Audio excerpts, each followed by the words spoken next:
ala umanja, ala umanja, ala umanja jalia, ala umanja ula.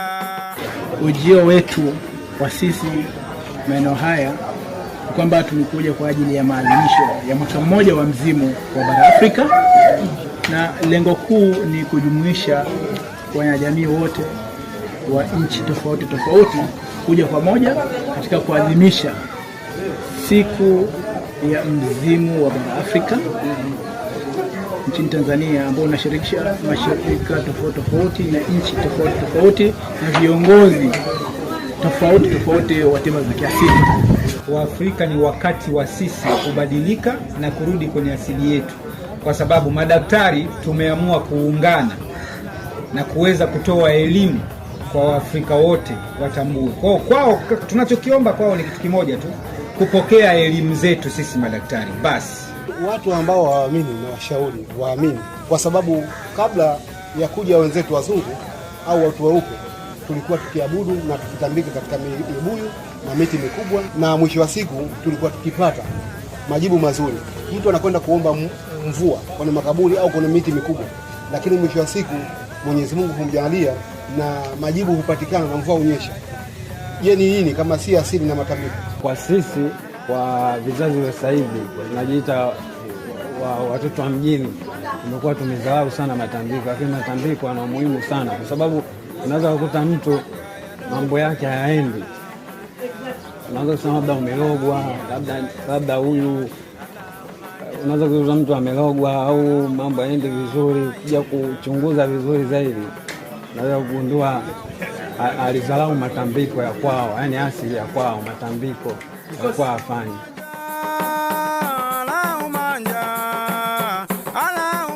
Leo tumekuja kuadhimisha maadhimisho ya mwaka mmoja wa mzimu wa Afrika. Umuhimu wa hili jambo ni kuweza kuwarudisha Waafrika kwenye asili yao, lakini pia sisi madaktari kuweza kubadilishana nyenzo kulingana na huduma zinazoendelea, kubadilishana nyenzo za utendaji kwa lengo la kuweza kuwapambania Waafrika wapate kile kinachowastahili kuwapata. Leo tumefanya mambo mawili makubwa.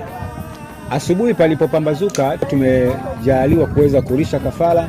Kama mlivyoona, kulikuwa na kafara ya kuchinja, kafara ndogo na kafara kubwa. Ni zoezi ambalo liliambatana pamoja na kufanya matambiko kwa wageni wetu waliohudhuria kwa ajili ya kuweza kufungukiwa na mambo yao.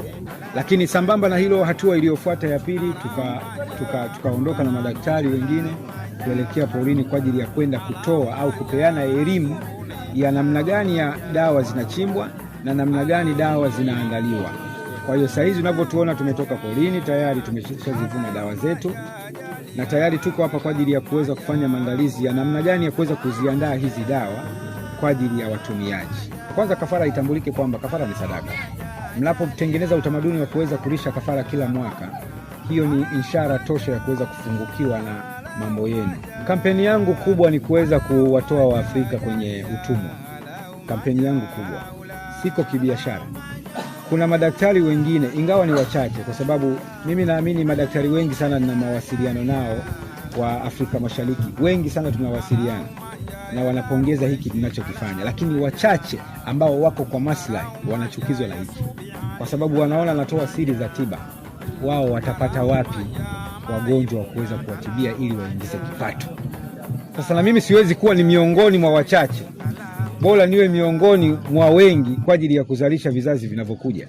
Na niwaombe madaktari wenzangu, kwa umoja wetu, kwa ushirikiano wetu, tuelekeze nguvu kubwa kwenye utoaji wa elimu na tuondokane kuelekeza nguvu kubwa kwenye kutangaza biashara.